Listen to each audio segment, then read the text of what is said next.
नमस्कार दोस्तों, कैसे हैं आप लोग? उम्मीद करता हूँ मस्त होंगे, स्वस्थ होंगे। आप सभी का स्वागत है हमर एकेडमी चैनल पर और आप लोग जैसा जान रहे हैं कि हम लोग अभी क्या कर रहे हैं, प्रयोगशाला परिचायक की जो हमारी परीक्षा होने वाली है।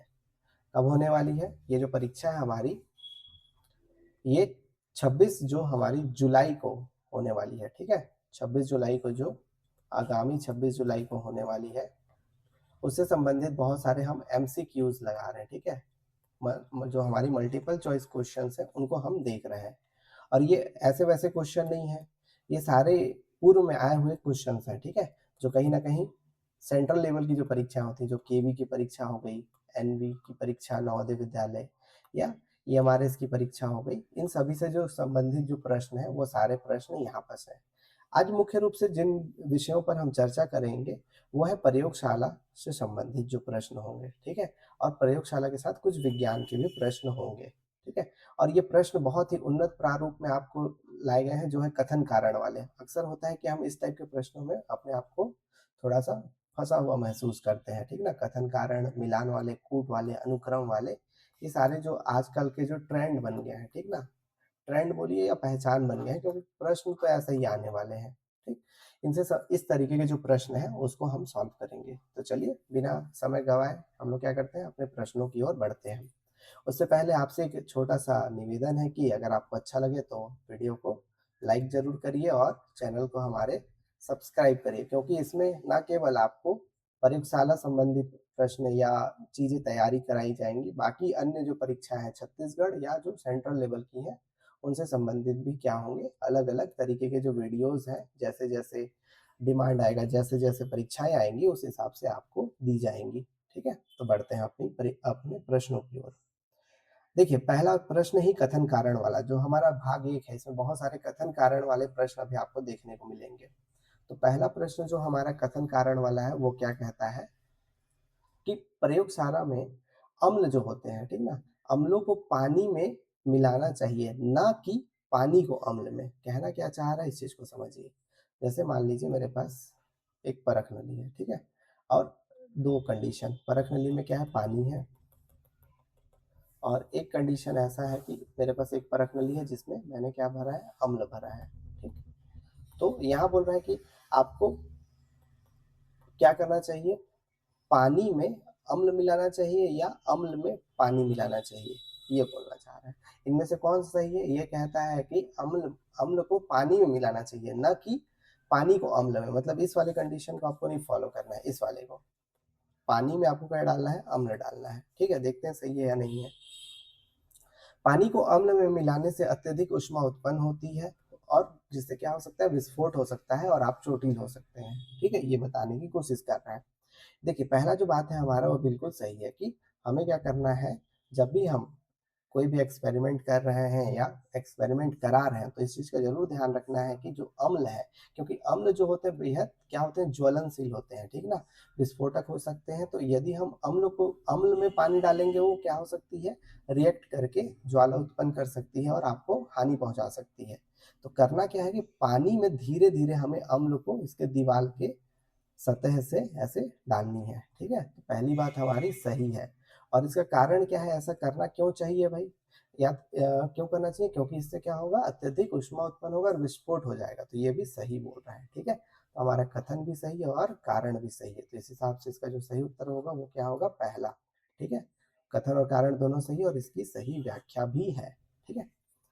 अच्छा एक चीज़ बताता हूँ, जब कुछ पल्ले ना पड़े ना और इस टाइप का जो प्रश्न आए, तो क्या करिएगा, आँख बंद करके आप लोग कथन अगर लग रहा है कि दोनों सही हैं, एकदम एक्सट्रीम लेवल पे कुछ नहीं बोल रहा है, ठीक है? और लग लग रहा है कि एकदम आएँ-बाएँ-दाएँ वाला क्वेश्चन दे दिया है, तो पहला विकल्प उसमें अमूमन सही होता है, जो दोनों सही होता है और उसकी व्याख्या भी करता है। तो अगर रिस्क लेने का कूदा हो तो ऐसा कर सकते हैं, नहीं तो फिर पढ़िए अच्छे से।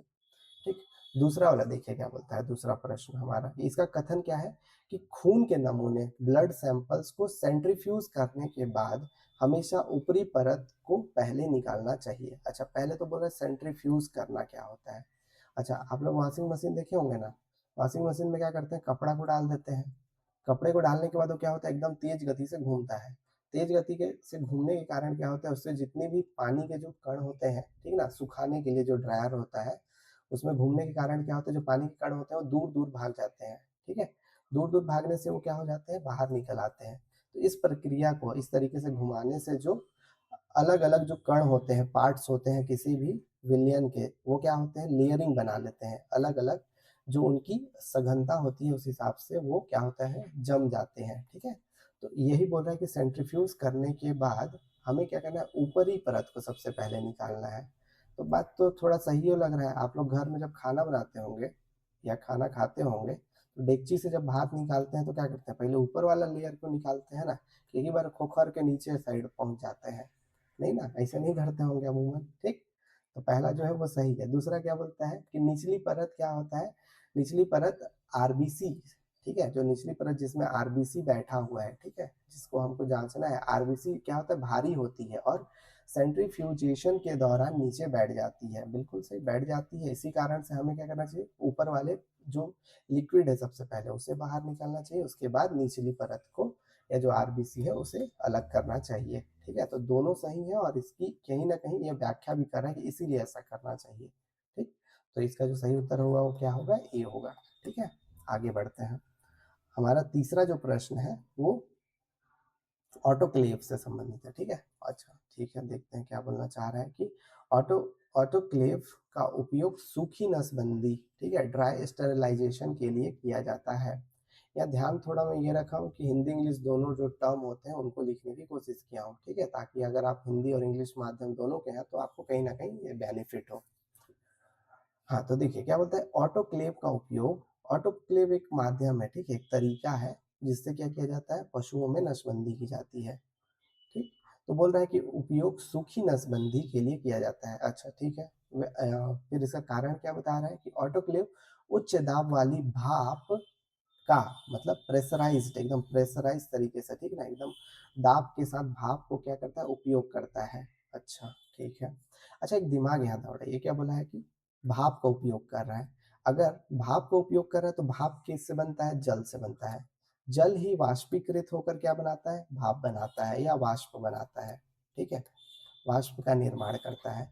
और यदि जल से वाष्प का निर्माण हो रहा है, भाप का निर्माण हो रहा है, तो ये सूखा कैसे होगा, ड्राई कैसे होगा, ये ड्राई होगा कि गीला होगा, ये तो वेट होना चाहिए, ठीक है, तो क्या होना चाहिए, गीला होना चाहिए, ठीक है। तो अगर आप पहले वाले विकल्प में देखेंगे लगेगा सब सही है, एक झटके में अगर आप पढ़ेंगे तो आप सही भी करके निकल आएंगे, लेकिन यहाँ पर देखेंगे तो छोटा सा एक क्या है, कैच है यहाँ पास कि ये सूखी नसबंदी बोल रहा है, सूखी नहीं होती है, ठीक है, अगर बोले तो ये गीली नसबंदी होती है, ठीक है, ऐसा। तो इसलिए पहला विकल्प गलत होगा और जो दूसरा हमारा कारण है वो सही है। इस हिसाब से हमारा जो सही उत्तर होगा वो क्या होगा, डी होगा, ठीक। आगे बढ़ते हैं, ये प्रयोगशाला वाला जो सारे प्रश्न है, ठीक है। चौथा प्रश्न देखिए क्या कहता है। चौथा प्रश्न हमारा क्या है कि प्रयोगशाला में रसायनों को हमेशा उनके मूल कंटेनर, मतलब जिस कंटेनर में शुरू से रखा जाता है उसी में रखा जाना चाहिए, ठीक है। इसका कारण क्या बोलता है कि रसायनों को दूसरे बर्तन में डालने से उनकी शुद्धता और पहचान की समस्या हो सकती है। पढ़ने में बढ़िया लग रहा है ना, पढ़ने में बढ़िया लग रहा है, मतलब समझिए कि सही होगा, ठीक है। और इसकी व्याख्या भी कर रहा है कि हाँ भाई इसीलिए तो डालना चाहिए, आप अलग अलग कंटेनर में डालेंगे तो मिक्स हो जाएगा। अब HCl है हमारे पास, एक जगह H2SO4 है, आप कहीं कभी HCl को H2SO4 में, कभी H2SO4 को HCl में डालेंगे तो क्या होगा, इसका केमिकल प्रॉपर्टी कहीं ना कहीं चेंज हो जाएगा। तो आप जो चाहते हैं एक्सपेरिमेंट करना, जो प्रयोग करना, वो कहाँ हो पाएगा, नहीं हो पाएगा, मुश्किल होगा, ठीक है। और उनकी पहचानने में भी आपको समस्या हो जाएगी और शुद्ध तो होगा ही नहीं, मिक्स हो गया ना तो शुद्ध कहाँ से रहा, ठीक। तो दोनों सही है इस हिसाब से, ठीक, और व्याख्या भी कर रहा है, तो क्या होगा, इसका सही उत्तर ए होगा। कभी कभी ऐसा होता है कि जो ये वाला विकल्प होता है, जानता है कि ये लोग बहुत साड़ा बनते हैं, बहुत होशियार बनते हैं, तो ये वाले विकल्प को कभी नीचे डाल देता है, ठीक है। तो वहां भी घबराना नहीं, वहां देख लीजिएगा कि नहीं लिखा है कि है लिखा है, ठीक। अगला बढ़ते हैं अपन लोग, अब साइंस के जो प्रश्न आ रहे हैं उसको देखिए। बोला है कि मानव रक्त का पीएच कितना होता है, ठीक। तो पहले यह पता होना चाहिए कि जो मानव का रक्त होता है वो कैसा होता है, अम्लीय होता है कि क्षारीय होता है, ये जानना जरूरी है। तो मानव का जो रक्त होता है वो थोड़ा क्या होता है, क्षारीय होता है, बहुत ज्यादा नहीं, हल्का सा क्षारीय होता है, ठीक। और इसका जो पीएच होता है वो 7.4 के बराबर होता है, या 7.4 के आसपास होता है, ठीक।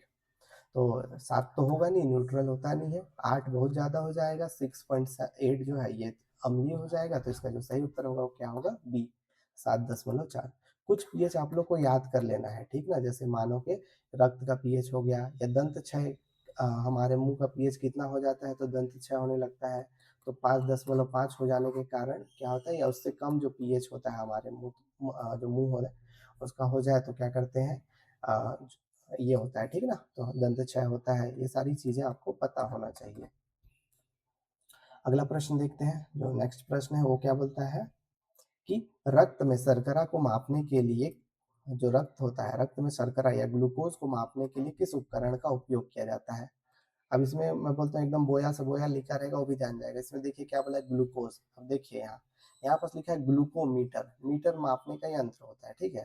ठीक, तो ये इकाई है और किसको मापने की इकाई है, ग्लूको मतलब ग्लूकोज को। तो इसका जो सही उत्तर होगा वो क्या होगा, बी हो जाएगा। स्फेग्नोमीटर, स्फेग्नोमीटर डॉक्टर लोग जो कान में किए रहते हैं ना, स्फेग्नोमीटर उसको बोलते हैं, ठीक है? इसको स्टेथोस्कोप बोलते हैं, जो डॉक्टर लोग कान में ही टांगे रहते हैं, ठीक है? ये स्टेथोस्कोप है। स्फेग्नोमीटर वो होता है जो जिससे हम लोग अपना बीपी नापते हैं, ठीक है? बीपी को जिससे नापते हैं वो होता है स्फेग्नोमीटर। इससे धड़कन को सुना जाता है, ठीक है? धड़कन को सुना जाता है। और जो थर्मामीटर होता है इससे हम अपने शरीर के ताप को नापते हैं, ठीक है? ताप को नापा जाता है। तो इतना ध्यान रखिएगा। कुछ कुछ बाबू सोना वाला भी प्रश्न आ जाता है, तो इसमें इतना खुश होने का बात नहीं है। इसको बताइए ज़्यादा। अगर आसान प्रश्न आपको लग रहा है तो ये देखिए खतरनाक प्रश्न भैया, ठीक है? निम्नलिखित में से किस अभिकर्मक का उपयोग मूत्र या यूरिन में प्रोटीन के परीक्षण के लिए किया जाता है, ठीक है? प्रोटीन के परीक्षण के लिए किस अभिकर्मक का उपयोग किया जाता है, आपको ये बताना है, ठीक? चलिए बताइए तो भाई, प्रोटीन का परीक्षण के लिए कौन सा अभिकर्मक उपयोग किया जाता है? क्या एसिटिक एसिड है, या सल्फो क्या है ये, सल्फोसैलिक एसिड है, या हमारा फेलिंग सॉल्यूशन होगा, या बेनेडिक्ट अभिकर्मक होगा, ठीक है? तो इसका जो सही उत्तर है, इस चीज़ को अगर आप ध्यान रखेंगे तो ऐसे ऐसे प्रश्न आने की संभावना रहती है।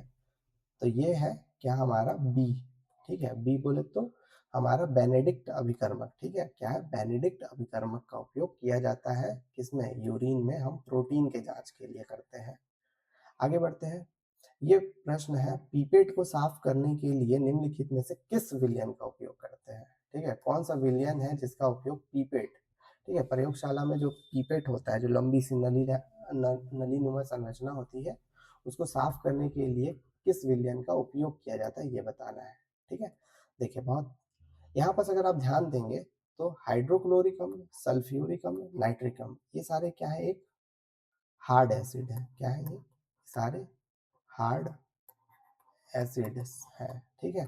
तो इनका उपयोग तो किया नहीं जाएगा, किसका किया जाएगा, क्रोमियम, ठीक है, या क्रोमिक एसिड का उपयोग किया जाता है, ठीक है? इसको ऐसे याद कर लीजिए कि पीपेट कैसे होता है, पाइप जैसा होता है, और पाइप किससे बना है, क्रोमियम से बना है। तो क्रोमिक एसिड का उपयोग करते हैं पीपेट को साफ करने के लिए, ठीक है? तो इसका सही उत्तर जो होगा वो होगा हमारा ए। अगला प्रश्न, ये देखिए ये क्या है, आपको जो लैब विशिष्ट ज्ञान, मतलब कि जो लैब से संबंधित प्रश्न है उसके संबंध में है, ठीक है ना? कि लैब एप्टीट्यूड से संबंधित जो प्रश्न है वो है। बोलता है प्रयोगशाला में अगर आग लगने की स्थिति हो तो सबसे पहले क्या करना चाहिए? आग बुझाने वाले यंत्र का उपयोग करेंगे सबसे पहले, या दूसरा नंबर में जो दिया है, आप सभी लोगों को सुरक्षित स्थान पर खाली कराएंगे। तीसरा नंबर है कि प्रधानाचार्य को सूचित करेंगे, जो प्रिंसिपल है उसे बताएँगे, या खिड़कियाँ खोलेंगे, ठीक है? तो आप क्या करेंगे? इसका सबसे ज़्यादा अब अपने-अपने हिसाब से आप लोग उत्तर दे सकते हैं, ठीक है ना? कि सबसे पहले भाई फायर एक्सटिंग्विशर लेने कूदेंगे आग बुझाने के लिए। कुछ लोगों का उत्तर रहेगा कि प्रधानाचार्य को बताएँगे, कुछ लोगों का उत्तर रहेगा खिड़की खोलेंगे। खिड़की खोलना सबसे बेतुका है, क्योंकि आप खिड़की खोलोगे तो ऑक्सीजन और आएगा, ठीक है? अब इस परिस्थिति पर इनमें सबसे अच्छा जो अ, उत्तर है वो क्या है, सभी लोगों को सबसे पहले तो आप सुरक्षित निकालोगे ना, ठीक? एक क्या करेंगे, उनको इवैक्यूएट करेंगे, ठीक है? तो सबसे पहले उन्हें बाहर निकाला जाएगा, तो इसका सही उत्तर जो होगा वो क्या होगा, बी होगा। आइए 10वां प्रश्न देखते हैं, ये क्या है 10वां प्रश्न, कि प्रयोगशाला में उपयोग किए जाने वाले आसुत जल, इसका याद रखिए कि जो आसुत जल होता है, इसका जो पीएच होता है एकदम 7 होता है, ठीक ना? इसका जो पीएच वैल्यू होता है ये क्या होता है, 7 होता है। एक और चीज़ बताइए कि जो पीएच पीएच बोल रहे हैं, पीएच स्केल को किसने दिया है? किसने दिया है? ठीक? नाम आता है स से, एक बता दिया हूँ, बाकी आप बताइए कमेंट में कि पीएच स्केल को किस बंदे ने दिया है, ठीक है? प्रयोगशाला में उपयोग किए जाने वाले आसुस जल का मुख्य उद्देश्य क्या होता है? तो पीने के लिए, अरे काहे पिएँगे यार? अच्छा, एक आध बार टेस्ट किए हो आप लोग, ये बताओ आसुस जल को? हाँ, फिर क्या है, फर्श साफ करने के लिए? नहीं। पौधों को पानी देने के लिए? बिल्कुल नहीं। क्या है, अभिकर्मक जो हमारे क्या होते हैं, रीजेंट्स होते हैं, उनको तैयार और बर्तन धोने के लिए, ठीक है? मतलब जिनमें ये वाला बर्तन नहीं ना, घर में बर्तन जो धोते हैं, ये वाला बर्तन है जिसमें हम लोग क्या करते हैं, कोई भी अपना एक्सपेरिमेंट करते हैं, उनको साफ करने के लिए हम लोग क्या करते हैं, अभिकर्मक या आसुत जल का उपयोग करते हैं, ठीक है? तो इस हिसाब से इसका जो सही उत्तर होगा वो क्या होगा, बी होगा। आगे बढ़ते हैं। सबसे मतलब एक है बकलोल वाला क्वेश्चन कहिए, सबसे ईज़ी क्वेश्चन कि निम्नलिखित में से कौन-सा उपकरण तापमान को मापने के लिए उपयोग किया जाता है? ठीक है? कुछ-कुछ आसान प्रश्न भी आते हैं। तो बैरोमीटर, बैरोमीटर क्या करता है? दाब को मापता है, ठीक है? दूसरा हाइग्रोमीटर, हाइग्रोमीटर क्या मापता है कि एक तरीके से हाइग्रो, हाइग्रो मतलब पानी, हाइड्रो से बना है, ठीक ना? तो ये वर्षा को मापता है, वर्षा की मात्रा को। और थर्मामीटर, थर्म्स का मतलब होता है ताप, तो ताप को जो मापता है वो थर्मोमीटर कहलाता है, ठीक है? और स्पीडोमीटर जो गाड़ी में होता है ना, जो किलोमीटर कितना चले हो उसको बताता है, वो होता है, ठीक? इसका जो सही उत्तर होगा वो होगा सी। आज का अंतिम प्रश्न जो आपके लिए एक एक्स्ट्रा प्रश्न कहिए है वो है, ठीक है? क्या है प्रश्न कि प्रयोगशाला में खतरनाक रसायनों को संभालते समय निम्नलिखित में से किस उपकरण का उपयोग जो है, या सुरक्षा उपकरण कौन-कौन सा होना चाहिए जिससे आप अपने आप को सुरक्षित रख सकते हैं, ठीक है? चलिए बताइए। रबर के दस्ताने, क्या है, सुरक्षा चश्मा, फिर लैब कोट, और एक और आपको विकल्प दे देता हूँ चौथा या डी विकल्प, डी विकल्प, 1 सेकंड, डी विकल्प, उपरोक्त सभी, उपरोक्त सभी। तो सुरक्षा की दृष्टि से क्या ज़रूरी है भाई? रबर के दस्ताने होने ही चाहिए, ताकि आपका एसिड और बेस वगैरह से हाथ ना जले। सुरक्षित चश्मे होने चाहिए ताकि क्या हो, आँख वगैरह पे कोई बैड इफ़ेक्ट ना पड़े, और लैब कोट तो पहनना ही चाहिए ताकि अगर कुछ एसिड वगैरह वो छिटकता है तो आपके वो कहाँ रहे, कोट पर ही रहे, ठीक ना? इधर-उधर ना आपके त्वचा तक पहुँच पाए। तो इस हिसाब से ये सभी की सभी सुरक्षा मानक के लिए ज़रूरी हैं, तो क्या हो जाएगा उसका उत्तर, डी हो जाएगा, ठीक है? इसी तरीके से जो मज़ेदार प्रश्न है, ठीक है? मज़ेदार साथ में इम्पोर्टेंट जो प्रश्न है आपके लिए, जो अलग-अलग परीक्षाओं में आए हुए हैं, और आपकी सफलता को जो ज़्यादा ज़्यादा कहने का मतलब क्या है कि अधिक से अधिक अ, उपयोगी बना सकता है, और आपकी सफलता को और ज़्यादा पूर्ण किया जा सकता है। उसके लिए आप हमारे चैनल से जुड़े रहिए। ऐसे ही प्रश्न आपके लिए आते रहेंगे। मिलते हैं अगली कक्षा में। धन्यवाद।